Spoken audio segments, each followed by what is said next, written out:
Hey, I'm Kevin, one half of the Dark Windows podcast.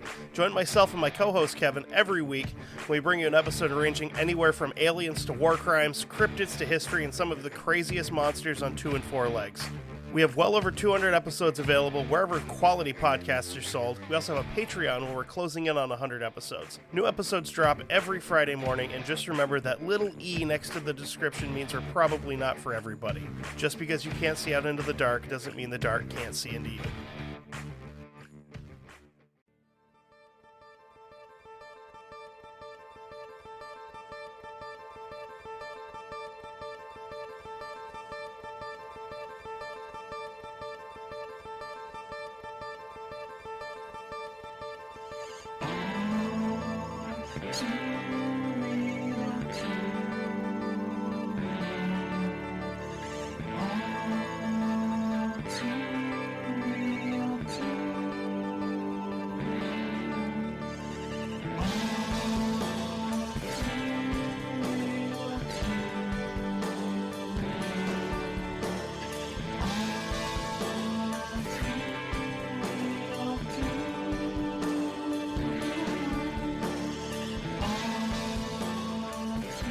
Hey everybody, welcome to the latest episode of All2ReelToo. My name is Michael E. Cullen II, and with me, as always, is... It's sesame, egg salad, and carda. Egg salad. Mm-hmm. Yes, something I've never had in my life. It's okay. Yeah. Eggs kind of upset my stomach a little, so I've never really had Me it. Me too. I've realized that suddenly now I'm allergic to eggs. Yeah. But I don't know when that happened, but yeah. Yeah. So, I just had a question for you. Sure. With a little statement after the question. So, my world's on fire. How about yours? That's the way I like it, and I'll never get bored. I don't know what that is. What is that? Well, hey now, you're an all-star. Get your game on. Go play. Hey now, you're a rock star. Get the show on. Get paid. Anyways, with the world the way it is, that song just keeps popping in my head, that line. My world's on fire. How about yours? Song is such an earworm. We call it. Yes. It's one of those songs that you just can't miss. I mean, you just recognize it. It's not to sound racist in any way whatsoever, but it's the song you put on because I'm a DJ. So like when I go to weddings, you put that on at a wedding full of white people, and they get down to that song, man. Yes. It's just I don't know if I would. It's okay. They just do for some reason. It's like that and Footloose and Sweet Caroline. It's like it's I hate this song so much. It's the weirdest shit. Like I don't know. There's a few other ones, but it's like it's the white people get down at a wedding song. Yeah. Sometimes some Blink-182 will do that to them too. It's just So dance the Blink-182. I mean, that's like concert music. Like white people do it, man, and I'm white. I don't understand how you dance to a song that's not really dance worthy. It's not. I mean, I guess technically you could dance at a concert if they're repetitive and have a beat, so people can dance to them. It's not going to be like something like I don't know, like one of these line dance songs or something that get people going. But people will dance to the weirdest things. It's just strange. But anyways, so this week I've been going for walks, and my legs started hurting really bad, which kind of sucks. And it was hurting so bad when I was walking down this one road, this like alley sort of thing. I look over at this building. There's an awning above it, and out of the corner of my eye, I thought it said adult abortion. Yeah, it said adult probation. I just read it too fast. And when my leg was hurting, I was like, I could probably use an adult abortion right now on myself, because I was in so much pain. But yeah, pretty sure that's just, murder or suicide. I'm not really sure what an adult abortion would be, but that's what I saw. Yeah. Yeah. So that's how my week's been going. Been having a lot of medical tests and stuff done, and gonna have a lot coming up. So I'm getting old, folks. So if you'd like to, I'm gonna say this up front, share our show, subscribe to our show, but most of all, if you can, check out our Patreon or our TeePublic, and maybe throw us a few bucks. It could help us out. You have to support our financial, our whatever, I can't think of the word. Our financial stability and our our ability to continue to produce this excellent program. That we can say it's like supported by viewers like you or listeners like you, like they do on PBS and public radio and stuff. So yeah, totally. Yeah. So, anyways, speaking of things that were like public services to the world, this week we are covering a sitcom that came out in 1991. It was definitely a sitcom. It definitely had words on paper that people delivered and a concept. And there was a situation. Yep. It was, all those things are true. It was definitely a show. It was put on film or video. Yes. Broadcast onto television networks. Yes. It was on the Fox network, actually. Yeah. That's right, because they had a commercial about Married with Children at one point. Or announcement. Mm-hmm. So, yes, the show that we're covering is the short-loved too, I guess, show Charlie Hoover. Like I said, came out in 1991. The episode we're covering is called Happy Birthday to Hugh. It was broadcast on November 9th, 1991. And the last episode, guess when that was aired? Well, it had 7 episodes, so I'm thinking like December or something. Yeah, December 29th. Okay. So yeah, the show was on just over a month. So yeah. And so show was created by Ian Gervitz. And it starred Tim Matheson as our titular character, Charlie Hoover, along with his crazy alter ego, which was like a 3-inch person named Hugh. Get it? It's like you, but it's Hugh. Oh, okay. Yeah. Played by Sam Kinison, the late great comic. Maybe great. I don't know. It depends on how you feel about him. He was okay. Not a huge. Yeah, I'm not a huge fan of his, but I mean, he did have some impact in the history of comedy, so I can't deny that. I'm just not into like the screaming. Yo, I know. Yeah, equals humor just because you could scream. I'm not really into that. I'm also not into the fact that he kind of perpetuated Mark Maron's drug habit back in the 80s. Oh, but, really? Yeah. So. Wow, I did not know that. Yeah, when Mark Maron was a doorman at the Comedy Store, and he was living in a building near the Comedy Store that was owned by Mitzi Shore, who owned the Comedy Store. Maron was living in there, but that was also his job was to set it up for the crazy parties that Sam Kinison would have there. Oh wow! In the place, and like one time, Kinison, I believe, shit on Mark's bed. Oh.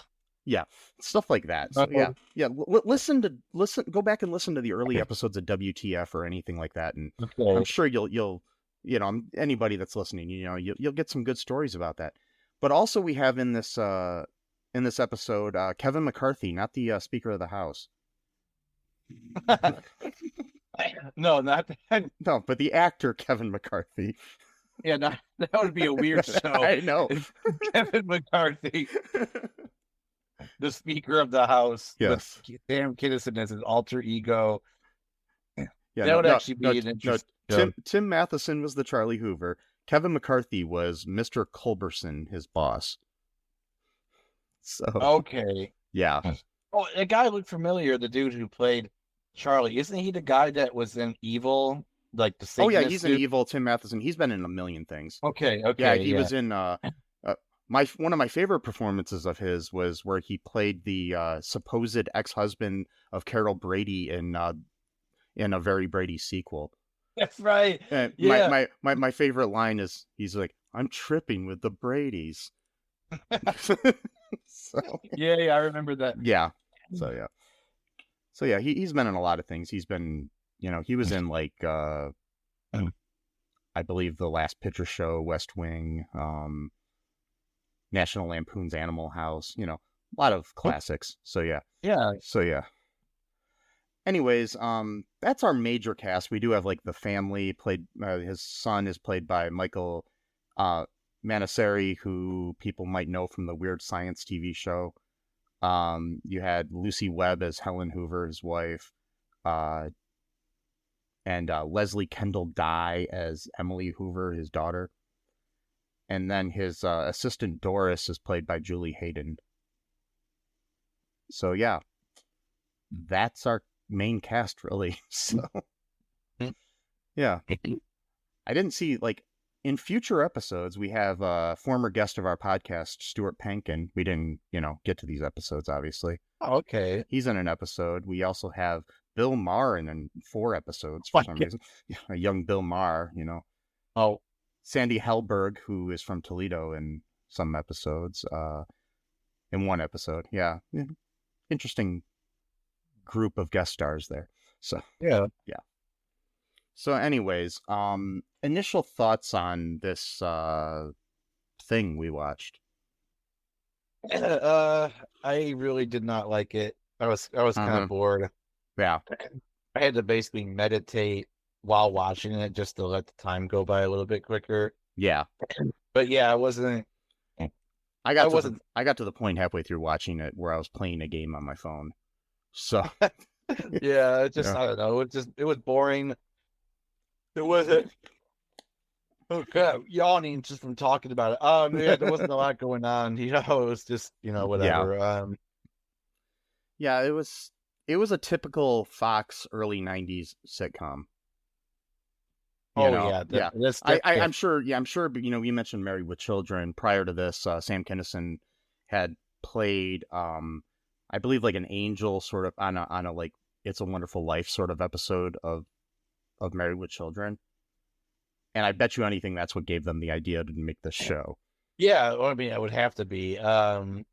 That's wild.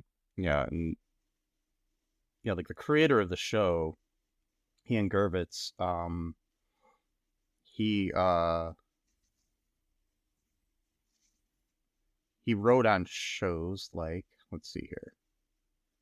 Well, he was like an executive producer on Becker and the Tony Danza Show and Wings.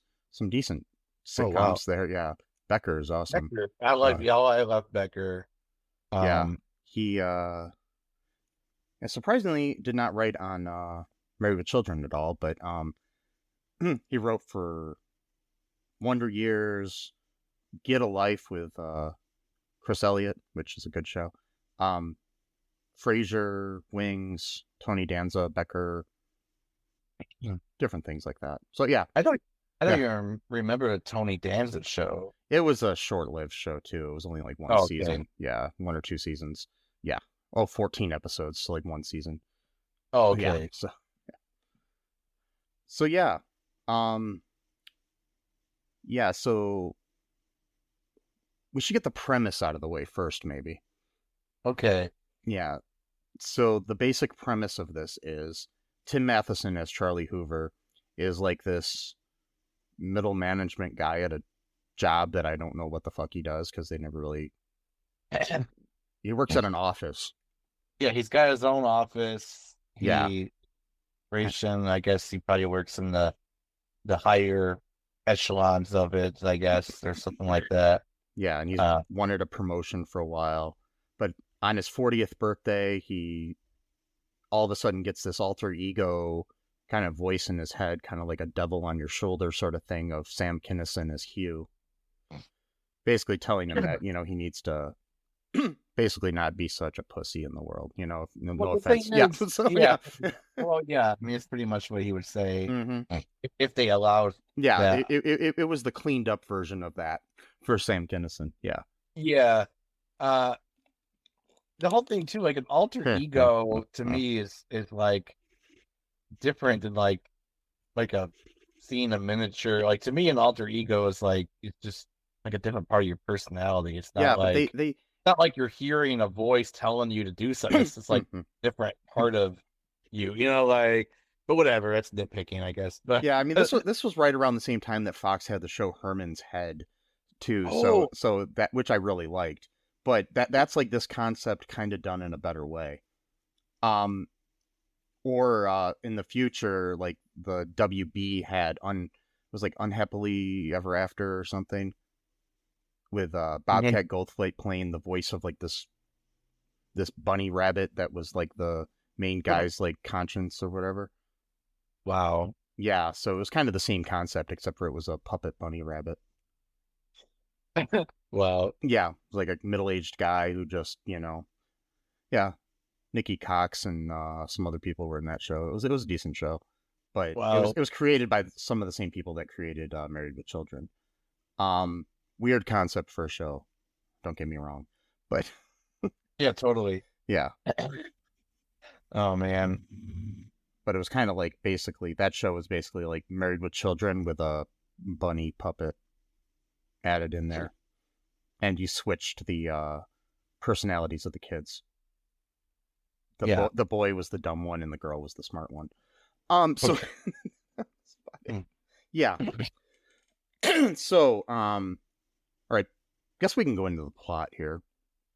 Sure. What little there is of it. This is going to be a short episode, folks. I know that from the outset, hopefully. There's really not a lot going on here.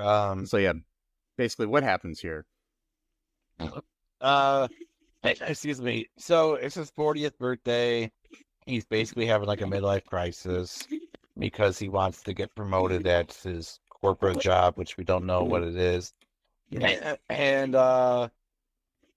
when he goes to work, he starts noticing this dude who's like talking to him. It's Sam Kinison, and he's his quote alter ego. It's basically just trying to coax him into doing whatever he wants to do because he's too uptight or. Oh yeah, and when he was at home too, though, like his kids basically kind of ignore him on his birthday, and they're just wanting him for his money. Yeah, and pretty much his family sucks. Yeah, and his dog even sucks. His dog pisses on his shoes. Yeah, his dog pees on his shoes, so he's got to wear sneakers to work when he's wearing like a black suit, sneakers. Which I don't really understand. I'm sure they were like leather shoes because most dress shoes are leather. Those could easily be wiped off in the sink or something. Plus, too, he didn't have another pair of shoes, whatever. And then, and so, and then this guy's alter ego, which I'm not sure, since it's his alter ego, it's a part of him. Yeah. And I'm not sure if he is liable for the numerous sex crimes that his alter ego commits throughout the episode. And so I don't know if that counts against him. I think it's more I think basically what Hugh is representing is like that kind of like sinister part of your brain that that a lot of people, good people like suppress, and like sometimes you'll be like, somebody cuts you off in traffic or is a jerk to you and you're thinking, I should kill that guy, but because that's wrong, you don't do that. But for that split second, sometimes you might think, hey, I wish that guy would get in an accident, or something, that kind of thing. Yeah. But you don't actually do anything about it, or the part of you that like sees an attractive person and has like impure thoughts about them, but you don't act on them. But this part of your brain, if it was opened up, might actually do that, is what my feeling was based on this based on this episode at least. So yeah. So yeah. Yeah, so Hugh commits multiple sex crimes throughout the episode in varying degrees of severity. And he also has a particular proclivity towards Scandinavian women, but I guess we all got other things, right? So and so he really wants this promotion. He tells the guy, whatever his name is, his name. Oh, Charlie, yeah. Yeah, he's the title of the show. Yeah. Title of the show, yeah. So he tells, to basically like demand, the promotion from his boss, which, by the way, the promotion he's looking for is vice president of the company. Yeah. That's a pretty big promotion. And so, he goes in there and he demands that he get the job, and he gives an ultimatum that he's going to walk if he doesn't get the job. His boss commends him for being assertive, but he doesn't like ultimatums, so he fired him. And then he goes back home, and his family pretty much abandons him because they just don't care about him. I guess they just care that he's got money because, you quit your job or got fired. Yeah. Fuck. Apparently, yeah, great family. Maybe you should leave them and listen to the voice, or listen to Hugh. That's the other thing too. Yeah. Hugh had like a cane for some reason, or a stick. I thought they thought that would be funny or something. Yeah, I guess. I don't know. Whatever. It was kind of dumb or maybe Kinison had some back problems at the time. I don't know. So it could be. Yeah, I mean, yeah. It's possible. I don't know. Yeah. But I don't know much about his health No. during that time period, but or any time period for that matter. And then he gets fired, and then he goes back to work, and then trying to beg for his job back, even though Hugh told him not to do so. They had this weird beat about egg salad sandwiches that lasted way too long, probably to fill time, I guess. Yeah, and then also Charlie, Hugh asked Charlie like his like big wish that he wants in life, and he's expecting some kind of like criminal type thing, and he just says he wants a boat. Yeah, he wants to buy a boat, and then that's it. Yeah, he just wants to buy a boat. Like he doesn't even want to sail. He just said he wants a boat. I'm like, okay, I guess. That's the whole weird thing too about people who had this like fantasy of buying a boat and like sailing through the world. It's like, what are you talking about, dude? Like, do you know like how many accidents when you like literally sail the ocean? Yeah, I mean, how difficult that would be. Like, I mean, I guess people do it, but it's like, yeah. But well, it's super dangerous because you literally just have water, and then like how, like where you're gonna sail to? Yeah, I guess like around the coast. I guess that would be, a little bit more safe because you're still close to land. I guess. But somewhat. I mean, I hate the water, but I guess the easier way would be like a cruise ship. But then again, we all know how the Titanic ended. So yeah, no, totally. Or I mean, cruise ships are also, you get viruses spread real fast and stuff. There's so many people on board, in a closed quarters or whatever. And all those people that died during the pandemic on the boats and stuff. Oh God. Yeah, they were stuck on the boats and weren't allowed to leave. Yeah, I know, it's terrible. Like just infecting each other essentially. God, that was horrible. But I feel so bad for them. But, I know. But like, yeah, if you're like sailing across the ocean, like let's say you're from you're sailing from the Pacific, you're gonna be sailing all the way to like Japan or like Hawaii. That's a lot of ocean to get through. Or like the Atlantic all the way to like Spain or the UK or Africa. Like you're gonna die at halfway point, if not sooner. Like like yeah. I mean, you're not gonna be able to get there in like the kind of boat that I'm picturing Charlie buying. So no, he wants like a sailboat basically. Yeah, I guess. Or a yacht or something. It's not gonna get you to. And you could tell this is an early '90s show, based on the fact that like a 40-year-old man was able to have a job that he did, and then also feel inadequate at said job because he does not vice president. Yeah. Whereas now like 70 and 80-year-olds are like being like greeters at Walmarts. And it's just like, yeah, what changed in 32 years where like he feels inadequate at 40 because he's not vice president of a corporation. I'm thinking the modern like HBO or Netflix version of the show would be about a guy working at a Walmart as a greeter. Yeah. And basically Hugh comes up and basically tells him to burn down the Walmart. Yes. Yeah, exactly. That's where it would go. It would. No, you're right. Because it basically be like, he wouldn't be wanting to be like, because the thing is honestly, if you want to move up in Walmart, don't. There's no benefit, in my opinion, to actually becoming management. Up. Yeah, it's like, no. It's or any retail. Yeah. You pretty much have to step over or on other people to get there. Yeah. And you have to learn how to be an asshole right away, because I've seen it happen when I work in retail, like where, people that were the nicest people in the world when they were just my coworker all of a sudden become management and they're assholes. So it's like, yeah. It's totally. Mm-hmm. Yeah, so this guy, he basically, the guy rehires him, and then he thinks like, okay, now I got my job back, but then he was like, no, it's not good enough. You need to.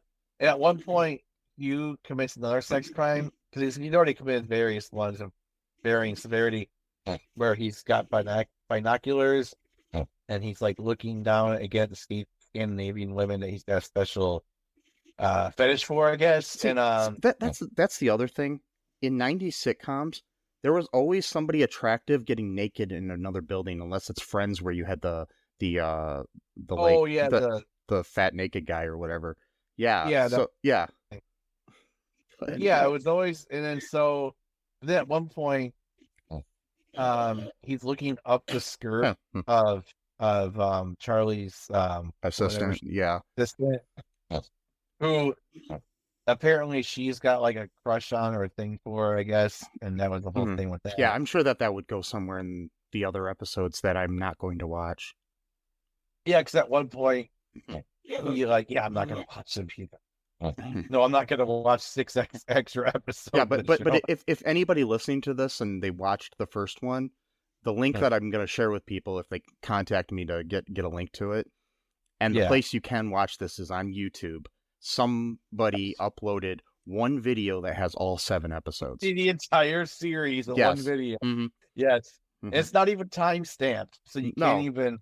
You know what? I might actually do that. No, I'm not going to do that. No. Yeah. But I'm not going to waste my time doing that. No, because so you can't like skip to episode 3 or something. Like if you were choosing to watch this in several sittings, I mean, I guess, usually you can start where you left off on videos on YouTube, but but sometimes that'll screw up, and then you just have to fast forward to the video, and I might do a timestamp. I'm being stupid, but then make fun of the show as I'm doing it, make a comment. Yeah. But yeah, so he gets the promotion because he goes back again for the second time to yell at his boss, demanding to be promoted, and this time he actually relents. And then he comes back and really dances pretty aggressively with his assistant. He's spinning her around and shit. Yeah. And at one point she's touching his chest with her hand, pretty much flirting with them. Yeah, she's swooning and stuff. Yeah. And then he's like, "Oh, call my wife for me." And then she's like, "Oh, okay." And then, but yeah, Hugh, looks up her skirt. So that's a sex crime right there. And, technically he should already be committing several misdemeanors, if not felonies at this point. Yeah. I mean, I guess at this point though, nobody else can see Hugh except for Charlie. So no, whole thing. So that it brings up the thing is if a tree falls in the forest and no one's around, does it make a sound? But so if a 3-inch guy commits a crime and no one can see it but one guy, did he really commit the crime? Right. My whole thing though is if Hugh is looking up her skirt, does Charlie see it through a weird metaphysical way? Yeah, or is it just I don't get it. I don't either. I don't think the writers thought it through either. So other than just being super weird and creepy. They're like, But again, we need some creepy things for Sam Kinison to do in this episode. well, sort of just thing. not Yeah. only that, just 1991, like old Yeah. shows. You rewatch them. You know, well, I didn't rewatch. I never even heard of Yeah. this until like days ago. But I was just literally looking through TV pilots. I found a playlist, and that was one of them. And I'm like, okay, this is probably gonna be stupid, but all right, let's try it. And didn't know anything about the show at all. I just picked it based on that Yeah. alone. And then he goes out and hangs out the window again because he likes to sit outside Yeah. of a window, like really high up. Yeah. Why do people do that in old shows? Like, I don't think anyone who had jobs like that actually did anything like that. Would just sit outside. Well, and it's like in sitcoms and even dramas and stuff that take place in like bigger cities like New York or Los Angeles or Chicago or something. They'll hang out on the roof too a lot. I don't get it. I mean, I've seen things. I mean, I even saw the other day. I mean, this guy wasn't hanging out there, but I was walking down in the small town I live in, and there was a guy just hanging out on the roof, like smoking a cigarette. Yeah, on this building, but this was only like I'd say like 4 stories high, so it's not like, you know, like you see people just hanging out, you know, on top of a building that's like 60 stories high or something, you know, and you're just like, okay. Yeah, I don't know. It's just Yeah. It was a bizarre show. Was not a fan of it. No. I didn't really think it was that funny. It's definitely very dated. And I could see why maybe people at the time might have liked it, but obviously they didn't like it enough because it only lasted 7 episodes. They supposedly filmed 13, but the other ones have not seen the light of day. So. No, someone should uncover them. Yeah, put them up on YouTube, or the same person make one video of 13. Yeah. So a 5-hour video. Did you want to hear a review or two of this?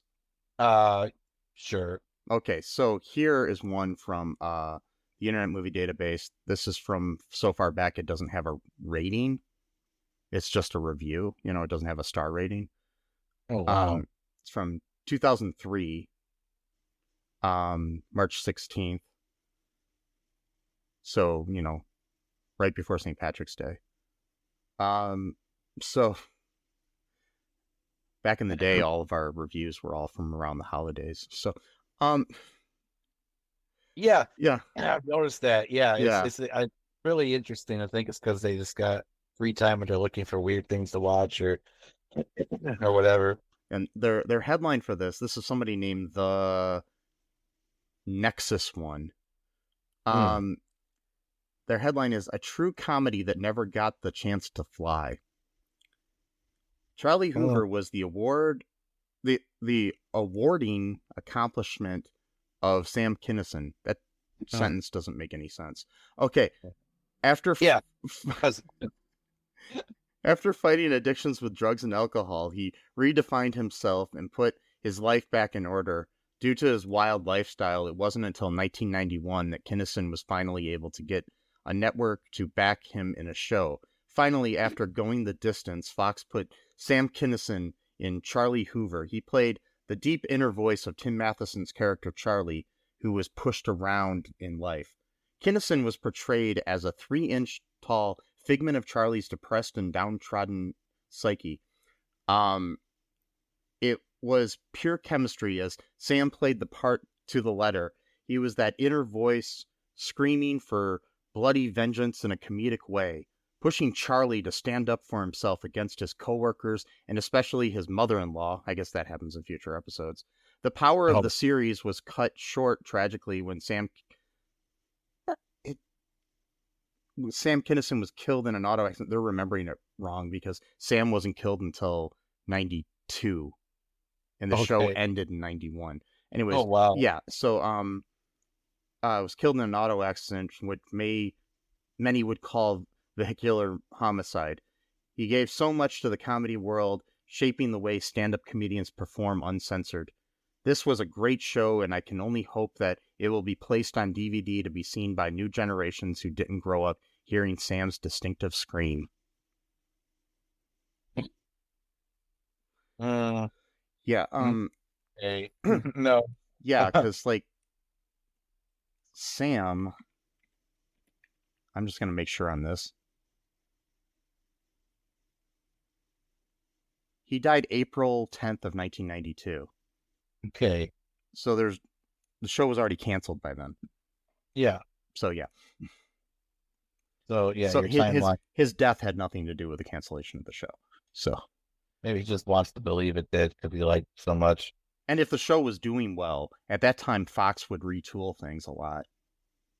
And even if Sam had died and the show was doing well, they would have found a way to work around it and keep Tim Matheson and his family in the show and maybe just get rid of Hugh or bring in a new character or something, you know? They would do something. Oh yeah, totally. They would, or like just drop the whole character itself and just make it about Tim Matheson, about Charlie, and yeah. Right. Kind of like that whole thing where it was like Natalie's family or something like that. No, Valerie's family. Yeah. Yeah. It was originally Valerie, then Valerie's family, and then the Hogan family. Just had three different names, and I mean there was even like there was the show that Matthew Perry was in where his older self came from heaven or something. Yes. Oh, what was it called? It was I can't remember. Second... Yeah, I need to watch that, but like halfway through the series, they just decided to get rid of the older version of Matthew Perry's character. Okay. And then focus on and got rid of some other characters too, and then just make it a typical sitcom about some like, you know, teenage boys causing mayhem, and one of them being like kind of like the snooty one or something. You know, it was kind of amazing that they could just like, and they changed the name of the show too and everything, but it was the same characters, just in a different show. That's just like messed up. They could just literally just change the story of a show. Yeah. It's like it's been done a lot, sadly. Yeah, it's just messed up that people just went along with it. Like, yeah, well, whatever. I mean, I guess it had to suck for the guy playing the older Matthew Perry. We'll have to find that show and maybe watch the pilot if we can find it anywhere, and then like the first episode after they get rid of the old guy.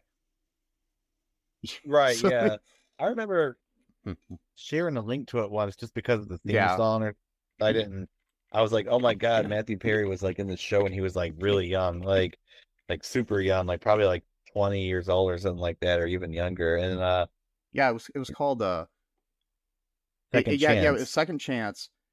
And this was on Fox as well. So this was in 1987. From September 26th till November 28th, 1987, it was called Second Chance.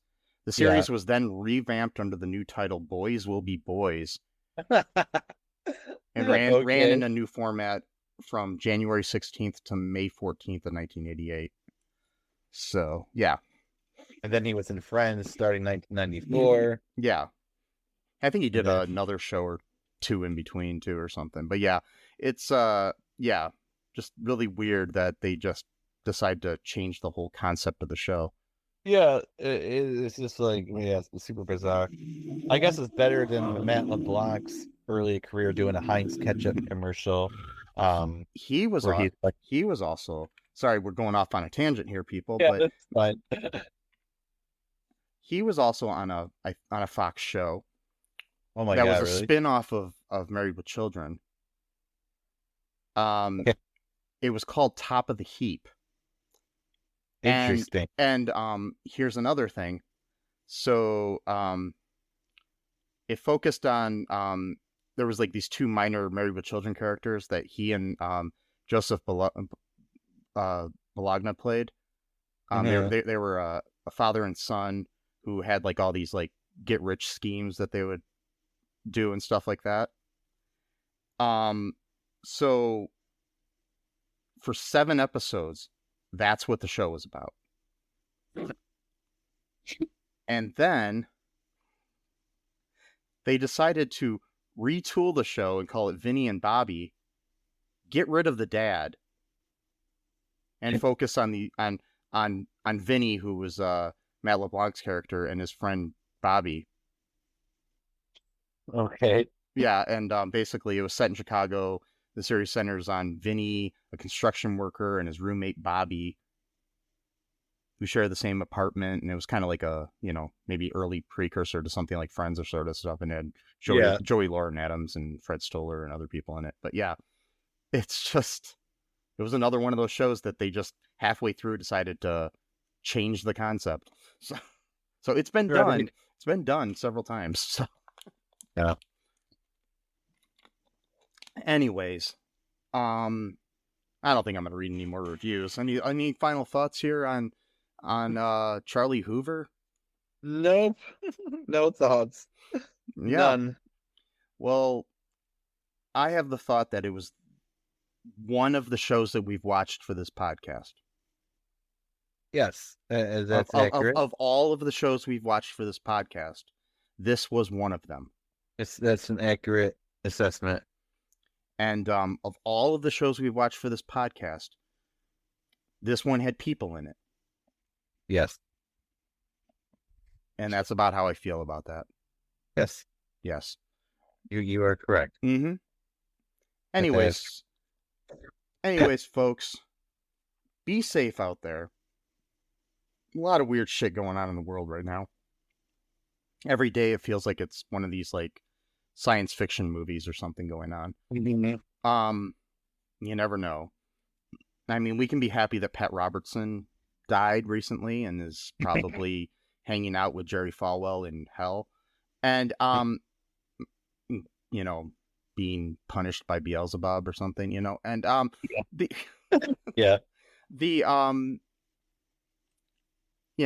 not hurting homosexuals and other people in the world anymore. Yeah. And that's a good thing. And if you don't like that, I don't care. And yeah. But folks, check out our TeePublic and our Patreon if you feel like it. If you feel like it, share the show with your friends. Go to all2reeltoo.com and you can find all the links to where we are and all that stuff, all the links to all the different, podcast platforms and to our social media platforms and our platform heels that we wear sometimes. And wait, what? So anyways, until next time, folks, just remember that I love you, Sesame loves you, and bye-bye. Thanks for listening to All2ReelToo podcast, a Cullen Park production. Produced and edited by Michael E. Cullen II. Music by Matthew Hawes. Subscribe and share the show. Visit us at cullenpark.com.